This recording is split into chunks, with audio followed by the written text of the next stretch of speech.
Assalamualaikum warahmatullahi wabarakatuh. Bismillah, alhamdulillah, wassalatu wassalamu ala rasulillah wa ala alihi wa sahbihi wa mawala, amma ba'du. Para bapak, para kiai, para jengan, alhamdulillah kita bisa kumpul ngariung dalam acara bulanan.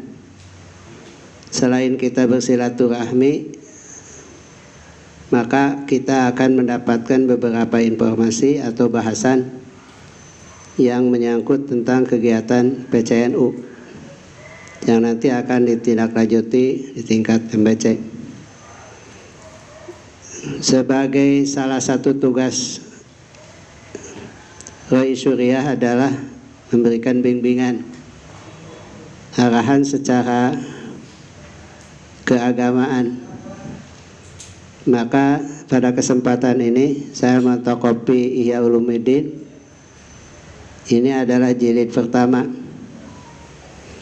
Yang dibahas adalah Fadilatu Ihya'i ma bainal isya'ain, yaitu keutamaan menghidupkan waktu antara maghrib dan isya.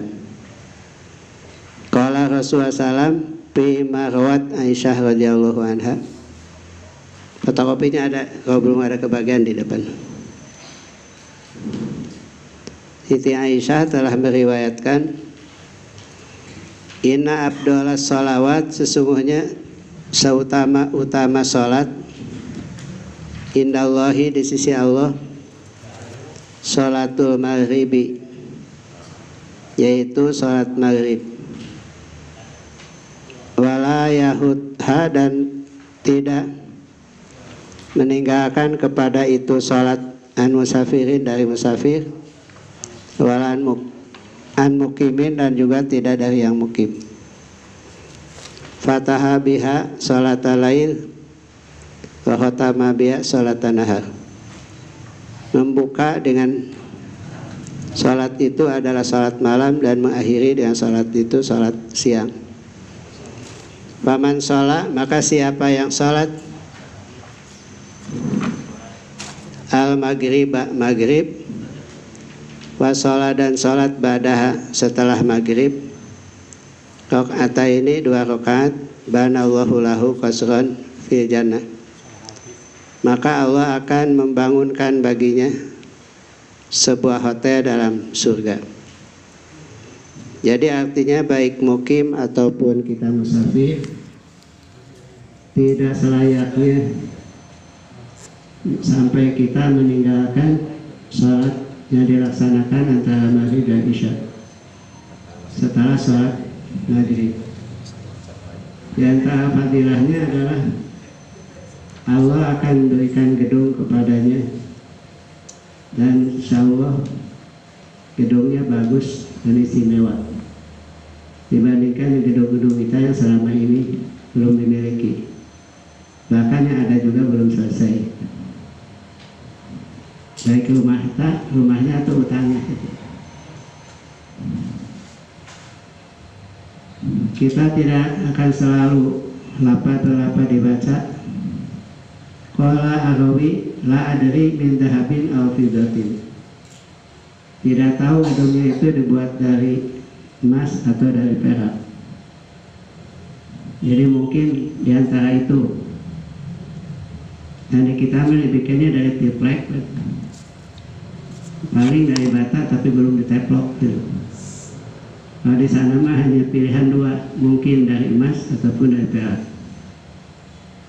Waman sholat ba'daha, dan siapa yang sholat setelah maghrib, 4 rakaatin, 4 rakaat, ghufira lahu dzambun, diampuni baginya dosa isrina sanatan, 20 tahun.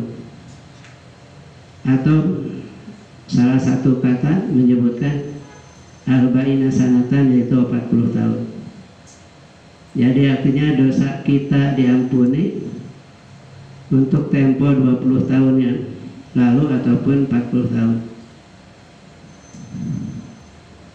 Kemudian dari Salamah, dari Abu Hurairah radhiyallahu anha,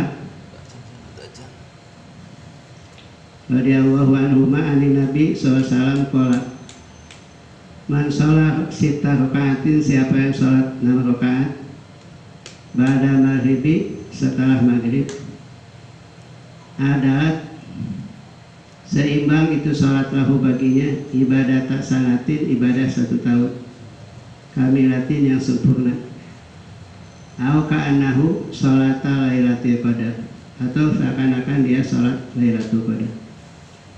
Mungkin kita semua sebagai ajengan kiai sudah membiasakan, hanya ini untuk upgrade saja. Bahwa di sini disebutkan siapa yang sholat 6 rakaat setelah maghrib, maka seimbang dengan ibadah 1 tahun sempurna, atau seolah-olah dia itu sudah melaksanakan ibadah di malam Al-Qadar. Man Sa'id bin Jubair an Thauban qala salam man akafa nafsahu fima baina maghrib wa isya bi masjidin jamaatin lam yatakalam ila bi salatin aw qur'anin kana haqqan 'ala Allah ayatnya lahu kasraini fi jannah masiratun kullu qasrin minhuma mi'atu amin. Ya, artinya man akafa, siapa yang i'tikaf atau diam nafsu kepada dirinya fima bainal maghrib wa isya, antara maghrib dan isya, di masjid jamaatin, dalam masjid Jumat atau jamaah, lam yatakalam, dan tidak berkata, tidak bicara, ila bisolatin, kecuali dengan sholat Al-Qur'anin atau Quran, maka hak baginya ayatnya Allah lahu kusrain, Allah berhak mendirikan baginya 2 gedung di jannati, dalam surga, masiratun kula qasrin minhuma mi'ata amin. Lebar atau panjangnya itu gedung teh masing-masingnya ada perjalanan 100 tahun. Wa risulahu, dan menanam bagi itu siman bainahuma, di antara maghrib isya, girasan tanaman law tafahu ahlu dunya lawasiat, kalau dikelilingi oleh penduduk dunia maka akan memadai, meluas atau mencukupinya. Jadi gedung itu 2 yang saking lebarnya melebihi daripada perjalanan 1 tahun, atau seimbang dengan kalau kita menanam 1 tanaman, dan tanaman itu kalau dikelilingi oleh penduduk dunia maka akan mencukupinya. Makanya ada dalam hikam itu, pahala akhirat itu tiada terhingga. Tapi kalau pahala akhirat itu diturunkan di dunia, dunia ini tidak akan memadai. Dunia ini tidak akan muat untuk menampung pahala kalau ibadah kita diberikan di akhirat. Kemudian kalau salam man raka'a asyrakaatin, siapa yang sholat 10 rakaat mabaina maghrib wal isya, antara maghrib isya, banallahu lahu qasran fil jannah, maka Allah akan mendirikan baginya 1 gedung dalam surga. Kalau kita melaksanakan sholat antara maghrib isya 10 rakaat. Hanya kalau kita sholat malam, termasuk sholat setelah maghrib, tidak boleh dilaksanakan 10 rakaat 1 salam. Bahkan ada yang mengatakan tidak sah, kecuali kalau sholat siang. Sholat malam itu masna, jadi 2 rakaat 2 rakaat. Pada taraweh, ketika kita witir, di witir ketika taraweh atau pada taraweh, yang 3 rakaat itu banyak yang sekaligus 1 salam. Menurut versi kita itu sebetulnya tidak sah, harus 2-1. 2 rakaat salam, kemudian lagi 1 rakaat salam.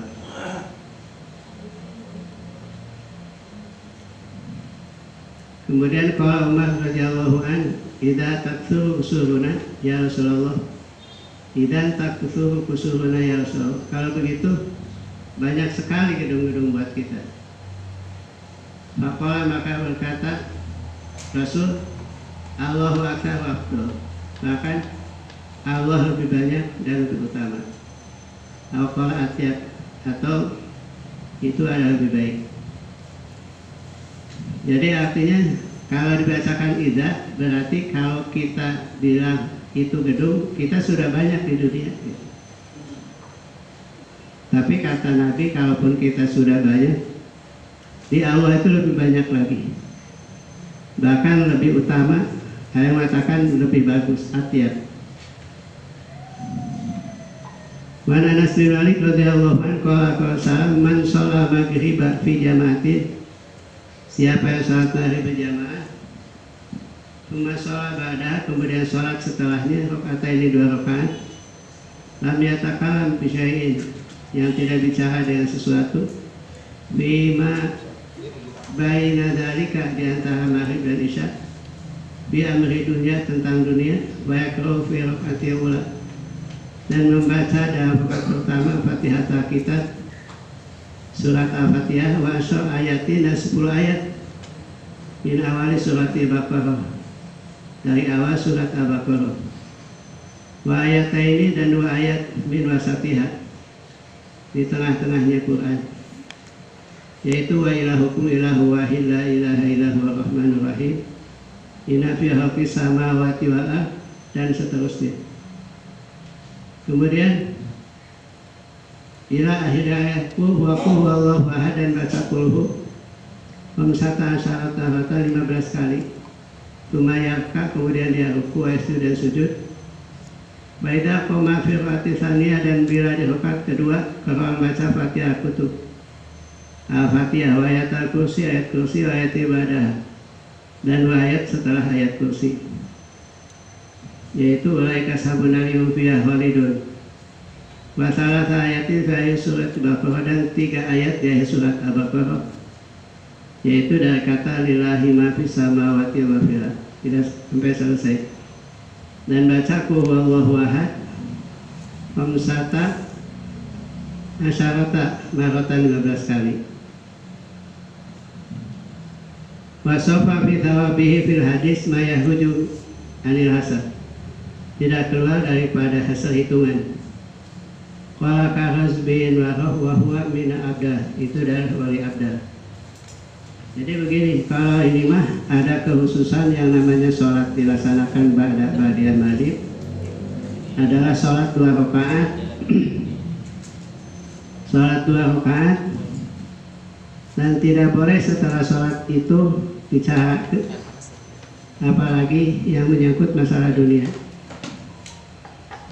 Tapi kita hendaknya melaksanakan 2 rakaat, di mana yang 2 rakaat itu untuk rakaat pertama baca Al-Fatihah, kemudian 10 ayat pada awal surat Al-Baqarah, dan 2 ayat pada pertengahan surat Al-Baqarah, kemudian baca qul 15 kali, kemudian ruku dan sujud.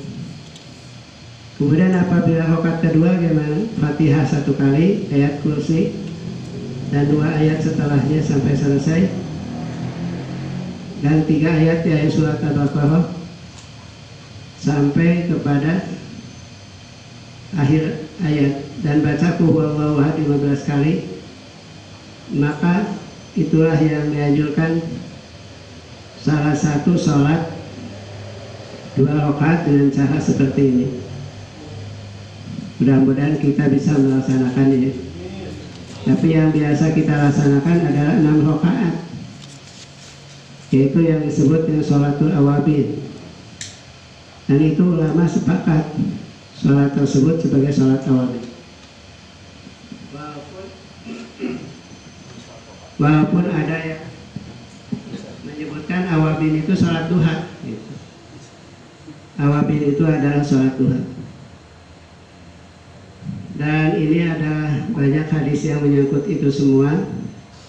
Tapi inti daripada bahasan itu adalah 1, tidak terbiasa kita ngobrol tentang dunia antara maghrib dan isya.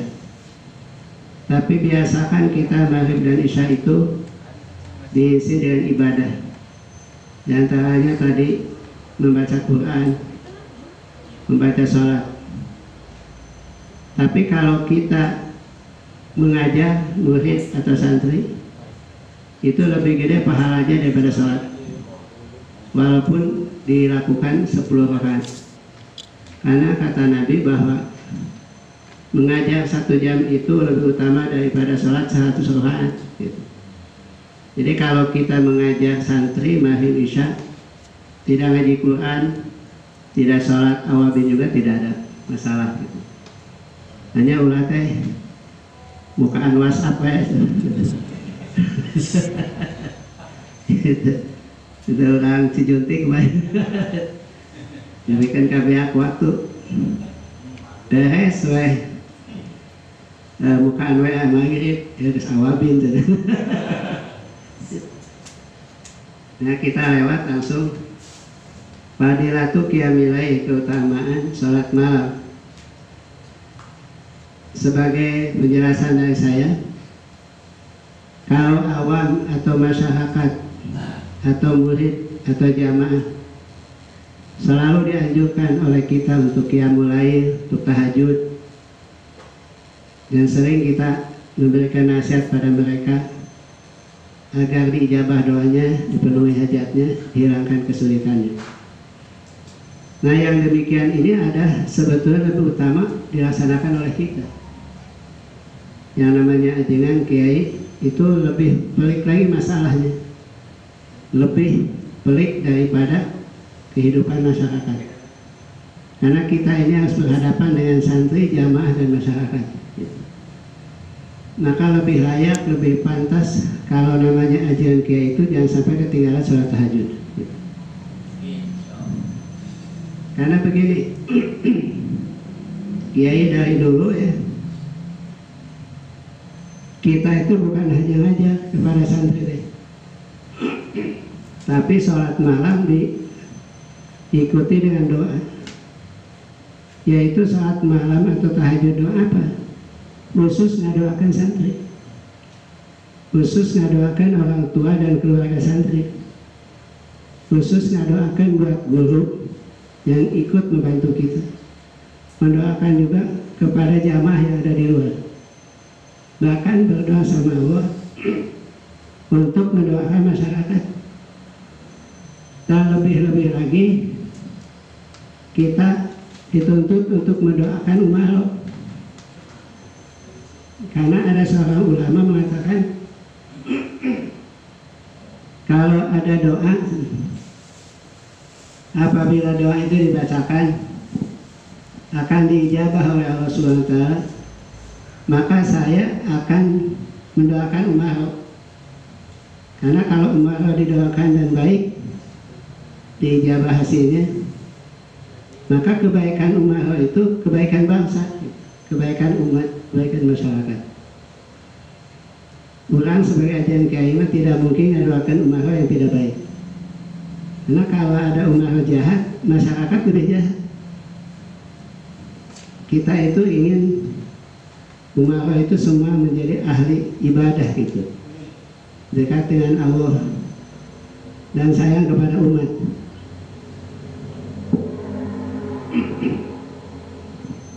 Makanya banyak hadis yang menyangkut sholat malam, disebut ayat Quran. Di antara ayatnya adalah inna rabbaka ya'lamu annaka taqumu adna min thulutsil lail. Sesungguhnya Tuhanmu Allah Subhanahu wa Ta'ala mengetahui bahwa kamu itu bangun di waktu malam, adna min thulutsil lail, lebih dekat kepada sepertiga malam gitu. Lebih dekat kepada 2/3 malam.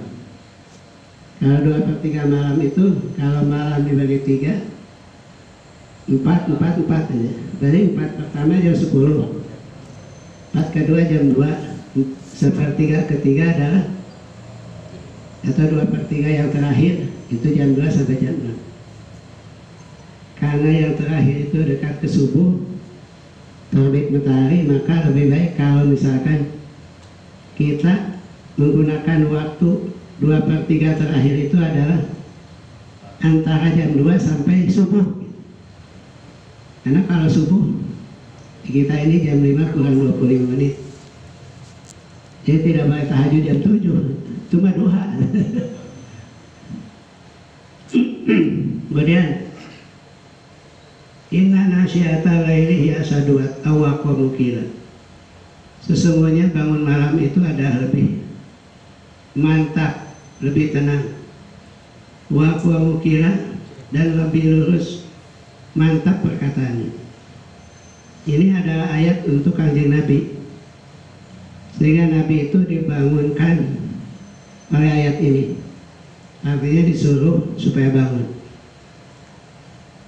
Bahkan sebetulnya Nabi itu sebelum diangkat Nabi dan Rasul sudah membiasakan bangun malam. Ketika turun ayat tentang sholat yang 5 waktu, maka tahajud itu bagi Nabi tetap wajib. Karena kalau tidak kita tahajud, tidak punya senjata. Jadi saya mengatakan bahwa perjuangan kita menghadapi umat, bangsa dan negara tanpa tahajud ibarat perang tanpa senjata. Senjata kita itu lebih daripada pedang dan peluru, itulah tahajud. Maka tidak ada anjungan atau kiai kecuali selalu tahajud, termasuk yang hadir ini semua.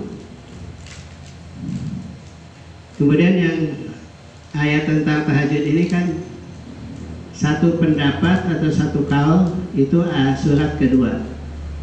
Ada yang mengatakan surat ketiga. Yang ke satu kan Iqra. Yang kedua itu yang diperselisihkan adalah ya ayyuha muzammil qumil laila illa qalila nisfahu wa binqus minhu qalila aw zid alaihi wa rattilil qur'ana tartila inna sanuqi 'alaika qaulan tsaqila inna nasyata laili hiya asyaddu awaq wa muqila. Jadi itulah rahasia kalau kita tahajud atau bangun malam. Yang ketiga, tatajafa junubuhum anil madaji.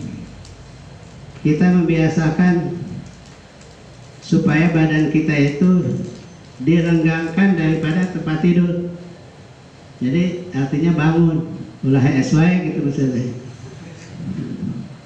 Nah, yang namanya ahlullah, keluarga Allah Subhanahu wa Ta'ala, dan orang yang muhibbus sunnah, yang cinta kepada sunnah, wa muhibbul ulama wal auliya, cinta pada ulama dan auliya, adalah tatajafa junubuhum anil madaji.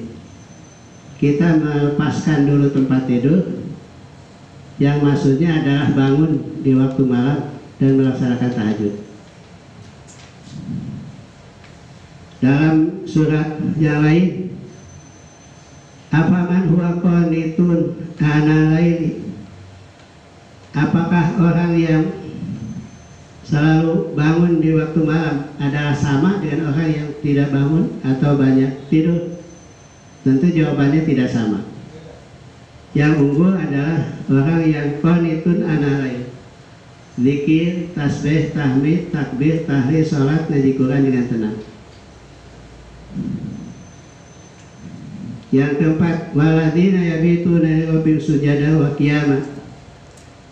Dan itulah orang yang selalu yabit, yaitu bangun tidur di rabbihim, kepada yabit artinya tinggal di waktu malam dalam keadaan nyaring. Kemudian mereka sujud dan sholat di rabbihim semata-mata karena Allah Subhanahu wa Ta'ala. Waladina yaquluna rabbana sib ana adzab jahannam inna adzabaha kana gharama inna sa'at mustaqarra muqama. Itulah yang dibacakan ketika kita bangun di waktu malam.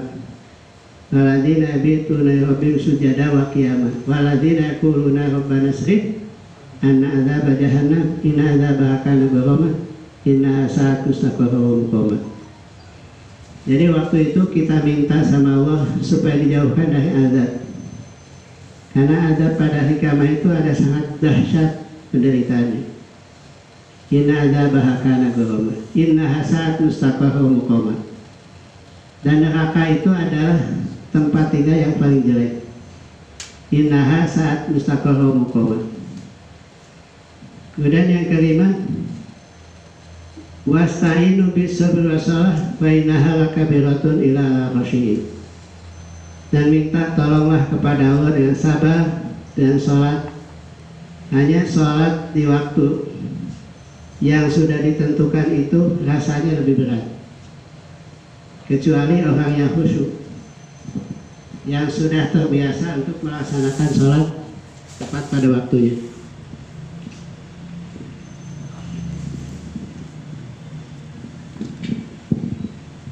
Kemudian dalam hadis dikatakan, kata Rasulullah SAW, sum yauman syadidahuri liyaumin nusyur. Puasalah kamu di saat yang sangat panas hawanya, liyaumin nusyur, untuk hari di mana kita dikumpulkan pada hari kiamat. Wasali, dan sholatlah kamu 2 rakaat fi dzulmatil lail, pada kegelapan malam, liwahsyatil kubur, untuk kaludeng dina waktu di kuburan. Wahijah, dan hajilah kamu hajatan sebuah haji, lidhamil umur, untuk perkara yang paling agung. Mata sodak bisodakotin ala miskin, dan sodakahlah kamu kepada orang miskin. Au kalimata hakin takuluha, atau kamu bisa bicara yang hak dengan kata yang bisa kamu bicarakan. Au kalimatan, atau kalimah syar'in yang jelek, taskutuan, kamu bisa mendiamkannya. Jadi artinya kiamah itu kan banyak ketakutan, banyak kengerian. Dimulai daripada kita di dalam kuburan. Kuburan itu adalah sebuah mimpi yang nanti jadi kenyataan. Dia tidak terasa waktu itu sedang dimandikan, sedang diboyahan, sedang disolatkan, kemudian dikuburkan, dipasang papan, diuruk tanah, kemudian ditinggalkan oleh jamaah. Tinggallah dia sendiri di alam kubur. Mimpi jadi kenyataan. Ternyata betul, dia itu adalah meninggal dunia.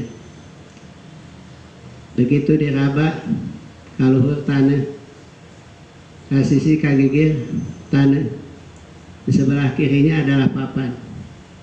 Dibuka panon, terasa gelap. Dicabak geuning urang teh geus dimuligir. Nu dicabak kain ihram atau kain kafan yang putih. Maka di situ kita baru sadar dari mimpi, ternyata dia sudah di alam kubur. Dia minta tolong, mama, bapak. Ternyata tidak ada satupun yang menyahut.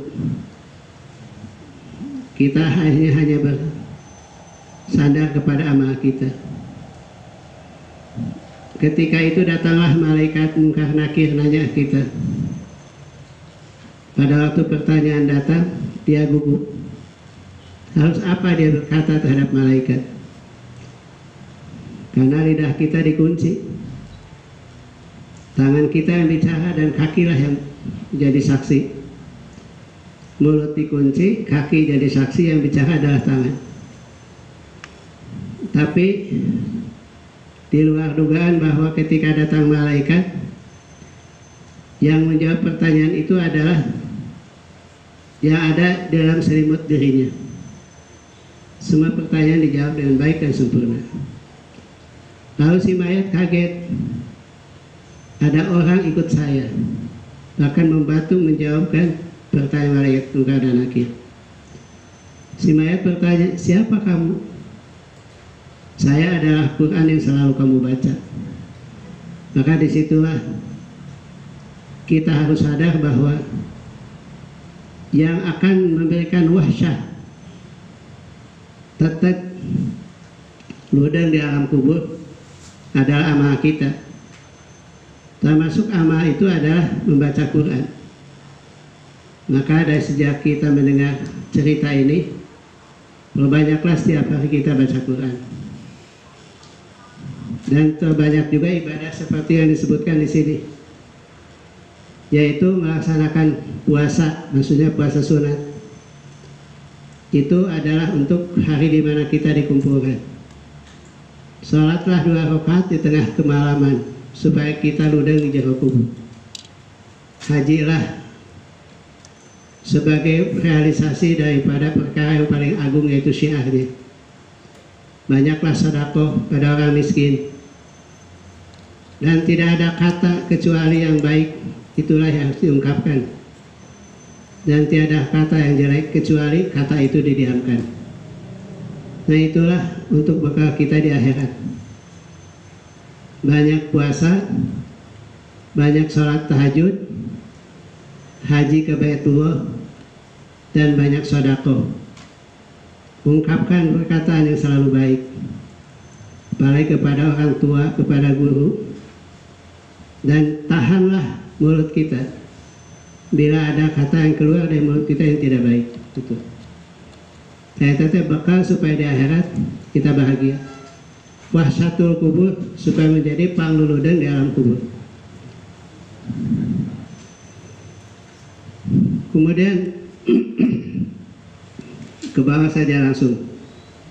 Rahimallahu rajulan qama min al-laili fa shalat thumma ayqadha imra'atahu fa shalat fa idza abata tadahu nudiha fi wajiha alma.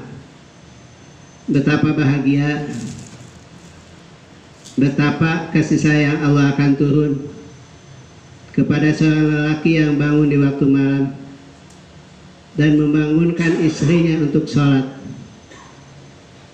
Dan kalau istri dibangunkan tidak mau, maka nudiha kepret gitu, lain di banjur kalau batik cair. Iya, di kepret ku cai gitu maksudnya. Iya, karena malah diusapan waktu. Lamun ngahudangkan istri saya hudang, harusan dicerita bapak trik nyandung udah gitu ya. Tapi sekarang ngagurinya kita ulah diasupkan karena rekaman tentu gitu. Waqala Rasulullah, ya hampir sama dengan hadis yang tadi ya. Man aiqadha minal laili wa aiqadha imra'atahu fasal laya rakaataini kutiba minaz zakirina katsira waz zakirat. Siapa yang bangun di waktu malam kemudian membangunkan istrinya lalu sholat bareng 2 rakaat, maka dicatat baginya adalah termasuk kelompok minaz zakirina katsira waz zakirat. Oleh karena itu biasakan makan bareng, tidur bareng, sholat tahajud juga bareng. Iya mah tidur ente dan ente tahajud ente. Abdul sholat ba'da maktubah qiyamul lail. Seutama-utama sholat setelah fardu adalah qiyamul lail. Itu adalah merupakan targhib ya buat kita supaya kita jangan lengah. Kebiasaan itu harus ditingkatkan kembali. Kalau bisa tidak boleh meninggalkan walaupun sekali. Dalam kitab Al-Mu'awanah, Syekh Abdullah Alawi Al-Haddad mengatakan ada ulama yang sholat tahajud itu tidak terasa nikmat. Nah, terasa nikmat itu setelah dia tahajud 20 tahun lamanya dan tidak pernah berhenti. Baru terasa bahwa tahajud itu nikmat. Hari ulang beberapa tahun kita membiasakan tahajud. Hari umur nama sekian 60, tapi tahajud nama duka. Dan yang terakhir bisa ditulis dalam buku, bisa ditulis dalam hati. Karena Nahdlatul Ulama ya. Jadi kita ini adalah sebagai penggerak untuk membangun umat. Yang inti pergerakan itu akan dipimpin oleh para ulama. Itulah Nahdlatul Ulama. Maka saya akan menyebutkan 17 macam etika seorang ulama. Kita ambil dari kitab Bidayatul Hidayah halaman 88. Kata Imam Ghazali, wa in kunta aliman, kalau kamu seorang alim, fa'adabul alim, maka ada beberapa adab bagi seorang alim. Yang pertama, adab seorang alim itu al-ihtimal, yaitu selalu kita mampu menahan rasa sakit, baik yang datang dari murid, dari masyarakat, atau dari jamaah. Artinya kita harus sabar menghadapinya. Jangan kita sarupaten, gampang punung. Itu jadi ulama kudu gitu. Kan ceritanya waktu saya ke Brunei, begitu ngisi bensin, ternyata ada ulama ngisi bensin. Itu saya tanya, dari mana? Dari Anu. Mengapa ada di sini? Abdi teh cenah lamun diceritakan itu ke punung. Sabab naon? Ngabangun majelis angus-angus, ngabantuan. Kumaha barudak ditinggalkeun we. Manehna neangan duit di Brunei. Itu namanya tidak ihtimalul adza itu. Tidak tahan menghadapi umat. Kita sebagai jengke itu harus ihtimal, menanggung rasa sakit, penderitaan. Kalau kita jadi pemimpin itu harus siap begitu. Dihina, dicaci maki, diomongkan wis bodai lah gitu. Nah. Iya. Yang kedua adalah luzumul hilmi. Jadi artinya kita harus selalu tenang di dalam menghadapi umat. Jadi artinya ketabahan, kesabaran daripada rasa sakit itu bukan untuk 1-2 hari, tapi harus luzum selama-lamanya. Sampai kita meninggal, yang iri tidak akan berhenti. Yang iri itu berhenti kalau kita sudah mati. Tapi menurut Imam Ghazali, tidaklah orang hasud, kecuali yang dihasud akan lebih maju. Dan tidaklah bagi seorang hasid yang hasud, kecuali semakin lama semakin sakit. Bahkan kata Syekhatul Ilahmah, kalau ada orang hasud pada kita, dia bersyukur. Kenapa? Karena berarti kita ada keunggulan. Dalam ecek-ecek kan menghadapi hasud itu. Itu. Yang ketiga, kalau duduklah dengan penuh wibawa, dengan santun, dengan sopan, dan sambil merundukkan kepala. Itu bagi seorang alim. Jadi ulah duduk seperti orang yang tidak punya sopan santun. Yang keempat, tinggalkan takabur, kecuali atas kezaliman orang lain kepada kita. Maksudnya supaya orang bisa di-stop daripada perbuatan zalim.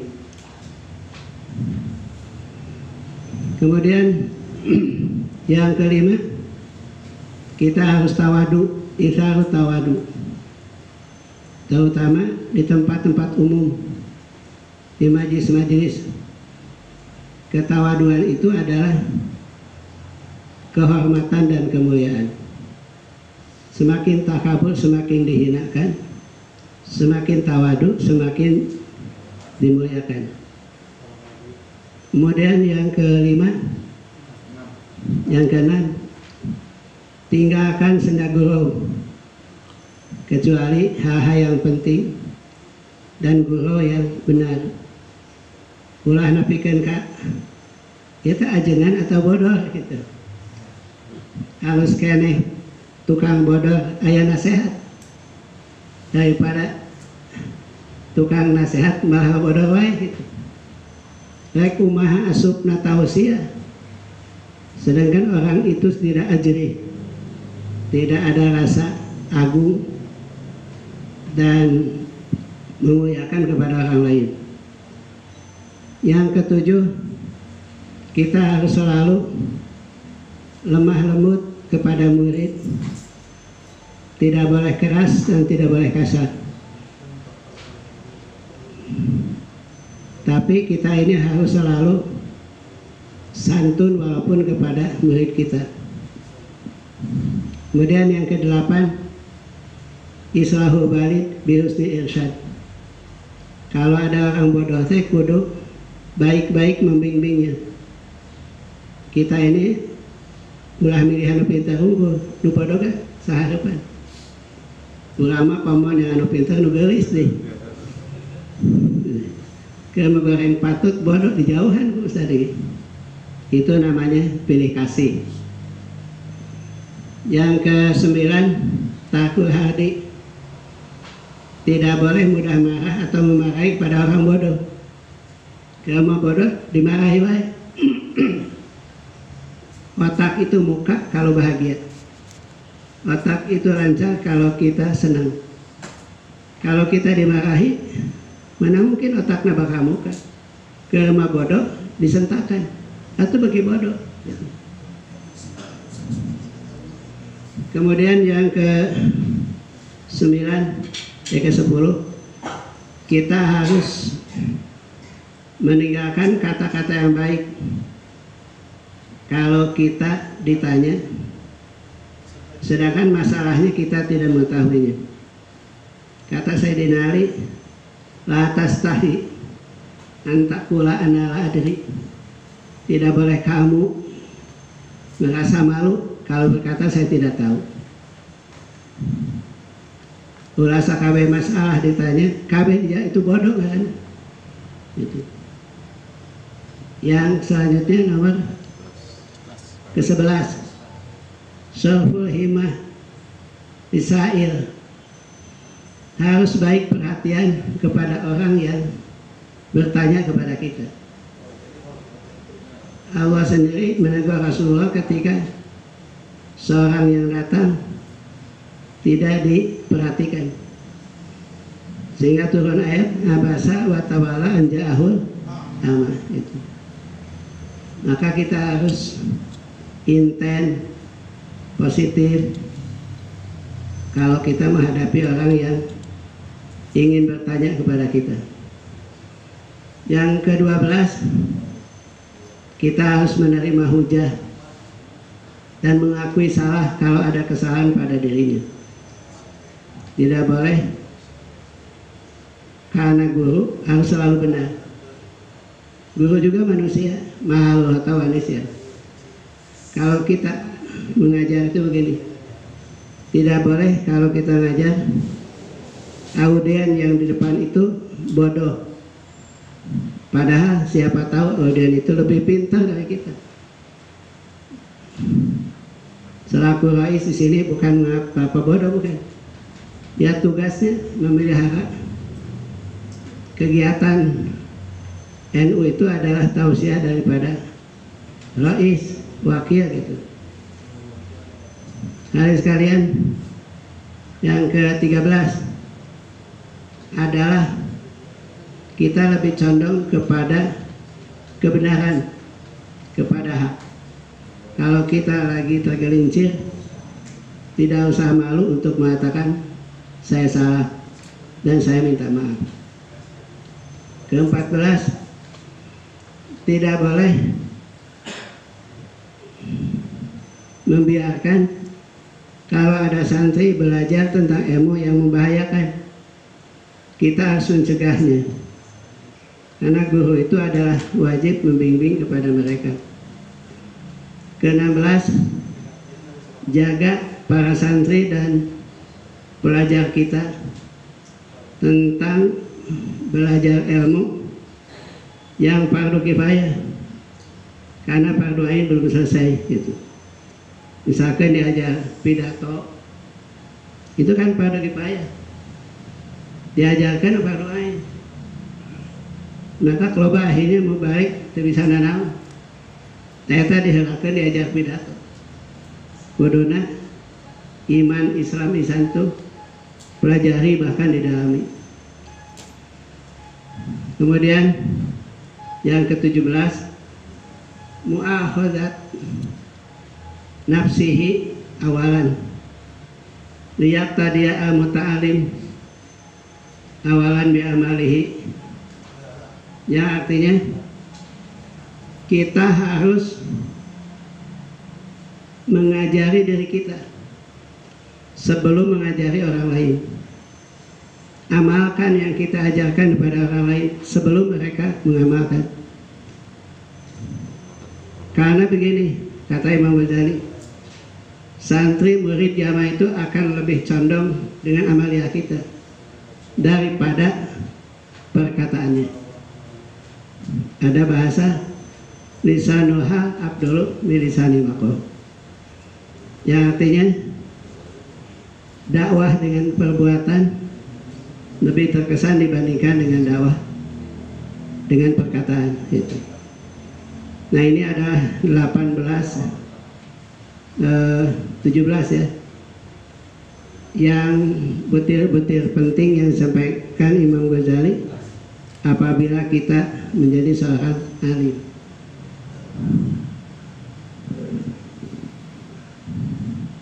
Saya kira karena waktu sudah terlalu siang, cukup saja segitu. Mudah-mudahan kita warga Nahdliyin yang berakhlak ulama.